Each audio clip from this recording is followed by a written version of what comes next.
no es exclusivo de la ingeniería, ¿no? Llamémoslo que por la forma en que se desarrolla, no interesa la frontera que tenga el dibujo, el perfil, ¿no? Solo que se pueda generar la malla. Entonces, aquí es donde se generan grados de libertad. Vamos a encontrar planos, grados de libertad nodales. Vamos a resaltarlo.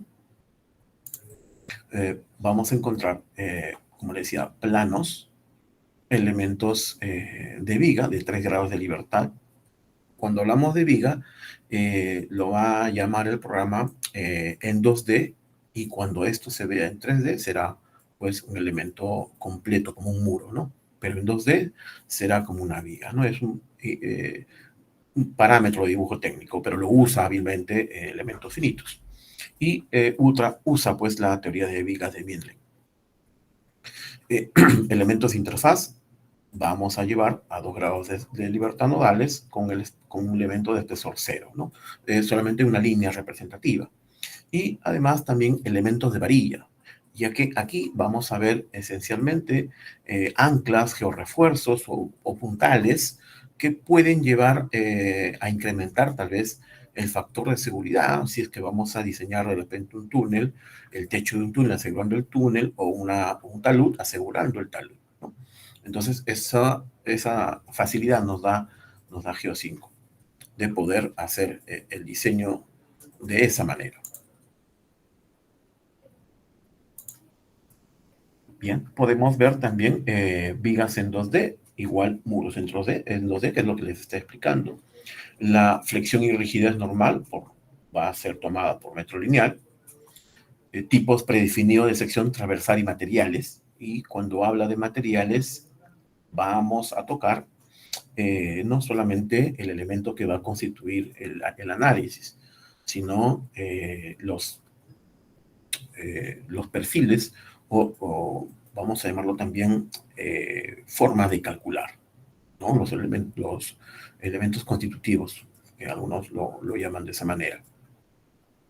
Y vamos a encontrar los elásticos y los no elásticos. Bien, y la salida va a ser el momento de flexión, fuerza normal y cortante y de flexiones, ¿no? Haciendo una llamada pequeña a software dentro del modelamiento, digámoslo así, se puede hallar estos datos. Por ejemplo, este corte que están viendo acá es de un túnel ¿no? O sea, de arriba abajo, en donde se hace una excavación previa y se colocan los elementos prefabricados que van a constituir como túnel, y se empiezan a elaborar las presiones, ¿no? Se empieza a correr el programa y nos empieza a dar los valores y deformaciones y esfuerzos en el techo, en las paredes, ¿no? Y los da parámetros adimensionales. Utiliza parámetros adimensionales, valores. ¿Qué significa esto? Que nos puede dar también valores fríos. No significa que lo que está en color rojo es malo, o lo que está en azul está estable, o lo que está en verde podría ser aceptable. No, no es así. Lo que nos dice esto solamente en elementos finitos, solamente es un valor. Está representando un valor en una escala. Eso es todo. Eso es todo lo que nos representa. Será nosotros, con nuestra expertise, con la literatura que ya hemos recorrido, poder conocer, ¿no? Lo que nosotros querramos dar como interpretación, ¿no? A través de una literatura, posgrados de repente, ya que elementos finitos hace el cálculo entre puntos nodales y las intersecciones. Mientras más pequeña sea la malla construcción, pues más compleja será el cálculo, ¿no?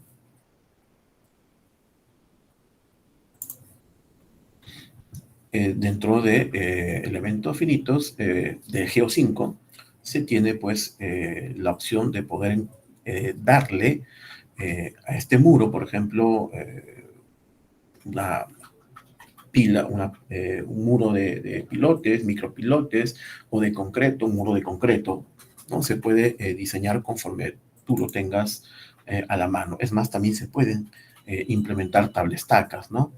Estas son tablestacas de acero que pueden considerarse también como muros Milan o muros berlineses. Y aquí es donde se agregan los elementos estructurales llamados anclajes, ¿no? Que se pueden encontrar como elementos de varillas pretensadas y el software nos va a darle esa información. Son elementos libres, no conectados a la malla de elementos finitos.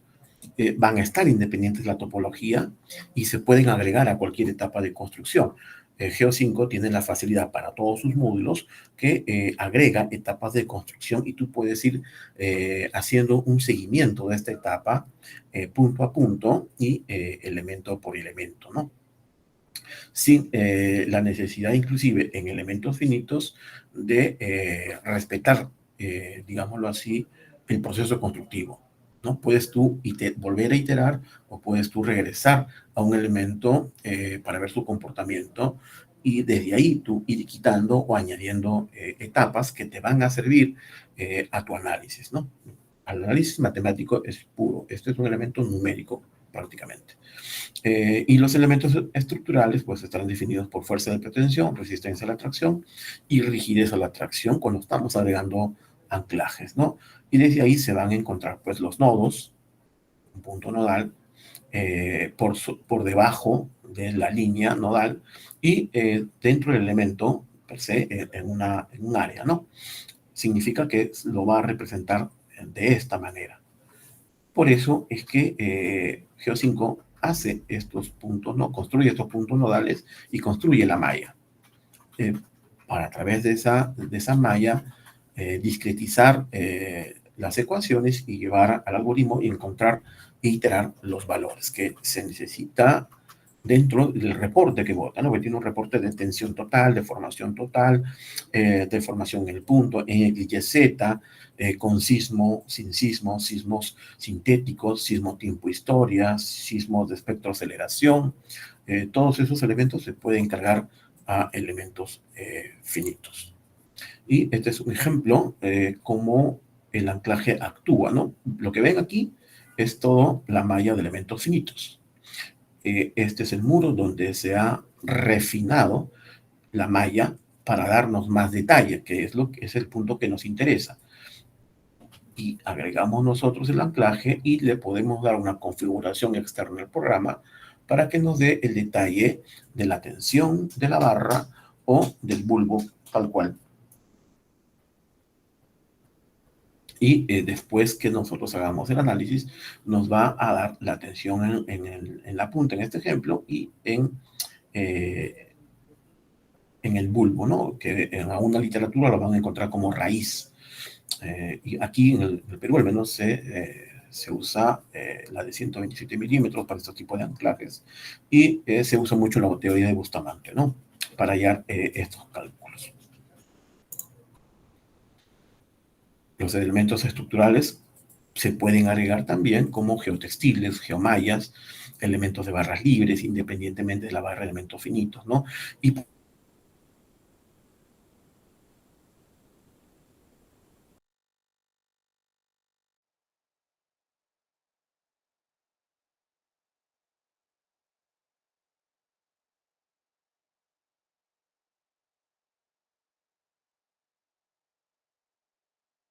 ¿por qué estamos agregando esto? Porque alguna, dígame.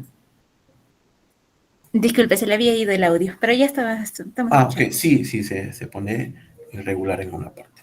Bien, como decía, el túnel de Chancay tenía esta combinación, ¿no? De elementos y se puede agregar también a Geo5. Es más, la entrada era una pantalla de pilotes, de micropilotes, entiendo.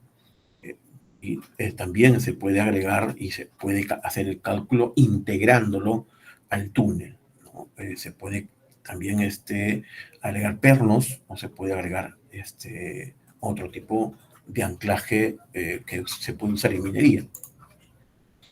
Los contactos, los elementos de contacto. Para criterios de falla de Morcolo, esos son elementos inelásticos, se van a dar dos fallas, ¿no? Una falla inicial y una falla final. Y a esto nos referimos con el esfuerzo tau y con el esfuerzo definido como una matriz y desde ahí empieza a construir geométricamente, utilizando teorías de rigidez inicial, ¿no? Y todos estos parámetros geométricos, Geo5 para, y cualquier programa de elementos finitos, para hallar, pues, ¿no? Los puntos y los resultantes entre, digamos, entre los extremos, ¿no? Sea más pequeño. Y como habíamos indicado, mientras más pequeña sea la malla, pues más complejo será nuestro cálculo. Aquí podemos definir la relación tensión-deformación, ¿no? Tenemos en los modelos elásticos de la familia Morcolón, llamémoslo así, el Morcolón modificado, y el elemento también, el Drucker-Prager, ¿no? De la familia de Morcolón. Pues son nuestros modelos constitutivos. Se va a dar la elasticidad y una elongación o una carga y recarga. ¿Qué significa esto? Que en algún punto el, el análisis, llamémoslo así, va a dar esta descripción. Va a sugerir este elemento, va a estar linealmente, después va a cargarse, va a agarrar a una meseta hasta llegar a su máxima deformación o esfuerzo. Y después, cuando llegue a ese punto, va a disminuir, ¿no? Se puede llamar también carga y descarga o relajación, puntos de relajación. ¿Esto para qué? Pues como el programa usa los métodos de Newton-Raphson o de arco-longitud, en ambos casos, tiene que hacer la iteración, ¿no? Usa estos parámetros para encontrar los resultados entre puntos nodales, entre distancias. Y estos gráficos los hace en cada punto. Para elementos finitos se necesita una, digámoslo así, una máquina, una computadora que sea una familia de mayor, ¿no? De un i7 superior, por la forma en que hace el cálculo, por la forma, bueno, lo rápido que hace, y para que no se te haga tan largo el cálculo, ¿no? Eso depende también de que podamos nosotros ingresar correctamente la data cuando el programa lo solicite. Y vamos a encontrar también valores y convergencias. Si el programa no logra converger, por ejemplo, estamos analizando con un modelo elástico, pero estamos analizando grava con una cohesión 0, no llegará a converger. Pues, efectivamente, porque no vamos a encontrar ese parámetro con un sismo. No vamos a llegar a que el programa llegue a encontrar esa deformación. Nos dará las tensiones, llevará a 0, y las deformaciones nos dará mínimas. Pero si la utilizamos con el Morcolón modificado, ahí habrá que hacer también otras ecuaciones sencillísimas, utilizando el parámetro de cómo la familia del Morcolón utiliza el grano. El grano del suelo, en este caso, cómo lo idealiza. Por ejemplo, vamos a explicar esto. Morcolón va a idealizar el grano geométricamente, ¿no? Este parámetro lo va a tomar. Y este será, digámoslo así, el X, Y, Z, ¿no? Z va a estar acá, Y aquí, y aquí va a estar el X. Entonces, esta será la forma. Morcolón modificado lo va a suavizar. Va a tomar ese punto. Entonces, esta línea, digámoslo así, de elasticidad, va a estar limitada por el ángulo de fricción a 30 grados. Y la familia de Drucker-Prager lo hará de otra manera. Drucker-Prager la hará así, mucho más suave. ¿Y para qué lo hace de esa manera? Pues como va a necesitar la cohesión y el ángulo de fricción para definir las fluencias, este grano, definido de esa manera, ya no presentará rugosidades, matemáticamente hablando, y podrá fluir sin hacer mayores cálculos tan complejos y que sean, digámoslo así, innecesariamente que nos gaste recursos parametrizando el grano elástico de esa manera. Y esa será la base en la cual la familia de Morcolón trabajará con las familias lineales elásticas. Será totalmente distinto. Ahí se asume de que sí habrá una deformación, pero no será permanente, ¿no? Será elástica, no será plástica. Cuando hablamos de deformaciones plásticas, serán deformaciones permanentes sobre el grano y que no van a tener deformaciones. Y aquí, pues, lo que estamos adelantando, el modelo elástico, el modelo de leg de Hook y el elástico modificado son los iniciales en los cuales el programa empieza a trabajar. La familia de Morcolón, modelos elastoplásticos, las regiones elásticas, cómo las está definiendo. Y aquí es lo que yo les hablaba, ¿no? La forma en que interpreta o cómo utiliza el grano, la familia de elementos finitos para hallar el resultado final, ¿no? Desde las tensiones, que va a ser como un vector y definido por el ángulo de fricción, que será un parámetro de 30 grados, ¿no? Y aquí utilizaremos el ángulo de dilatancia. Cuando nuestro grado, nuestro phi, digámoslo así, ángulo de fricción interna, sea mayor a 30, el ángulo de dilatación será este phi menos 30 grados, ¿no? Que es este parámetro que está acá. Y a partir de ahí empieza a hacer todo el cálculo. Y el ángulo de dilatancia, pues, controla la deformación plástica volumétrica, entenderá que el suelo denso va a tender a dilatarse y se puede tomar inclusive como este ángulo en cero. Un rango típico puede usarse de 0 a 5, ¿no? Pero esta será una experiencia que ya el modelado continuo nos dará a entender. Y asumiremos que se puede modificar en la forma, pero el volumen no. Eso sí es una máxima. El modelo de endurecimiento al ablandamiento, lo que les estaba indicando, el dibujo de la función de modelo de material avanzado, ¿no? Los parámetros de resistencia dependen de la deformación plástica a través, pues, de la cohesión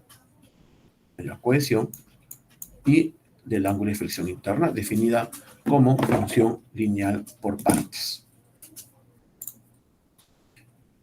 Aquí un poco de cómo hay a través de la línea de Morcolón los límites de fuerza o atracción debido a la cohesión.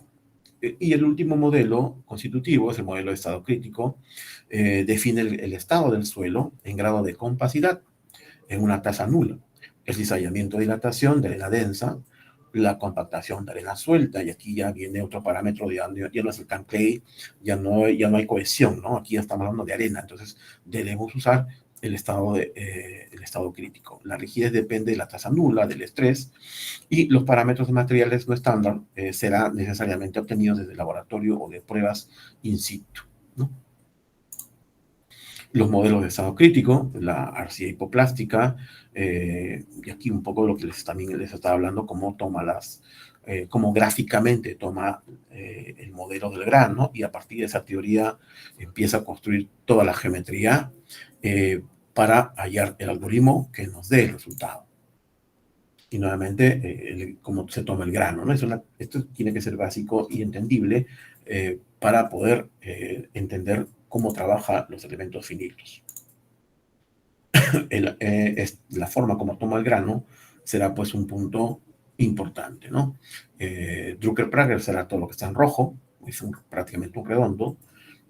Morcolón será lo que está anguloso, lo que está con líneas definidas, y el Morcolón modificado, pues, será prácticamente como un triángulo invertido, pero suavizado. Bien, la aplicación de los modelos elásticos será la relación tensión-modificación lineal de resistencia infinita. El modelo elástico modificado será para la red de descarga y recarga. Morcolón será por la falla por cortante. El Morcolón modificado, el Drucker-Prager, será de superficie de rendimiento suave.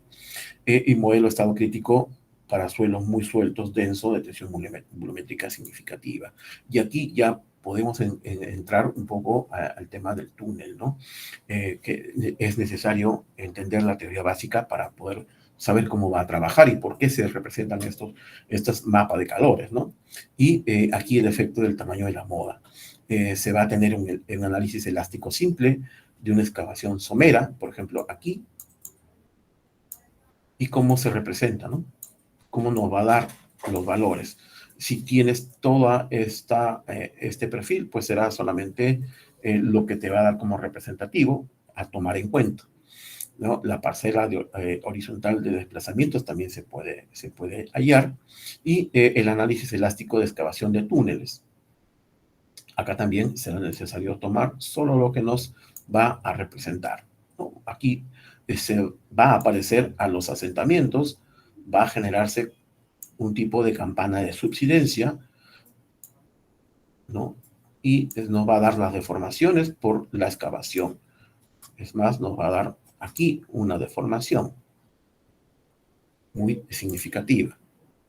Y también, pues acá el gráfico de una deformación plástica equivalente, ¿no? Cuando se hace el análisis de estabilidad de taludes, cuando esto acompañe a la excavación del túnel, como se hace en minería normalmente. Se va a tener túneles conducidos, y aquí será un aspecto importante de cómo modelar claramente la estructura de 3D en 2D, pues con dos estados límite en 2D. Es lo básico. Aquí los túneles conductivos, vamos a encontrar los métodos de confinamiento, de convergencia, donde vamos a encontrar lambda método. Esta función se llama excavaciones en Geo5, donde vamos a encontrar el estrés o el esfuerzo, vamos a encontrar el lambda sub F, las presiones, cuando vamos a encontrar un revestimiento, un túnel, llamémoslo así, y está rodeado de presiones, ¿no? Y aquí, cuando estamos en el nivel de excavación, vamos a tener 1 menos el lambda por la fuerza. Y aquí habrá dos tipos de soporte de presiones, ¿no? La primera será 1 menos lambda multiplicado por la presión elevado al cero, y cuando sea una presión en cero, cuando ya esté revestido. O sea, cuando estamos haciendo la excavación o cuando ya se encuentra revestido. Las presiones no serán las mismas. Habrá una iteración que hace el software para hacer el cálculo y definir, pues, las presiones donde nosotros tengamos que hacer los refuerzos, ¿no?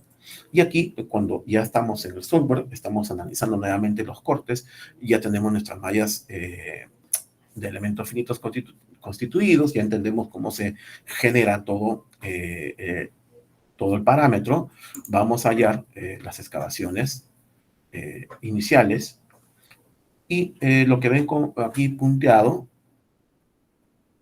es la excavación inicial, ¿no? Primero el techo, se hace la excavación, se hace primero, aquí vamos a tomarlo como 1, se dibuja donde vamos a hacer la excavación. 2, haremos el corte sobre lo que va a encontrar en el techo. 3, se hace la excavación.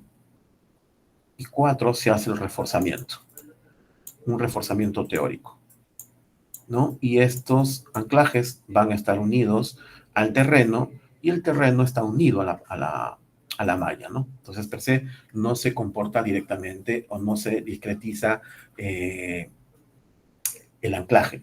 Lo que hace es darnos la representación matemática que va a dar este anclaje versus la malla, ¿no? Sobre el terreno. Y se puede hacer etapa por etapa todo lo demás hacia abajo, completando el túnel, ¿no? Es rápido la forma en que trabaja Geo5.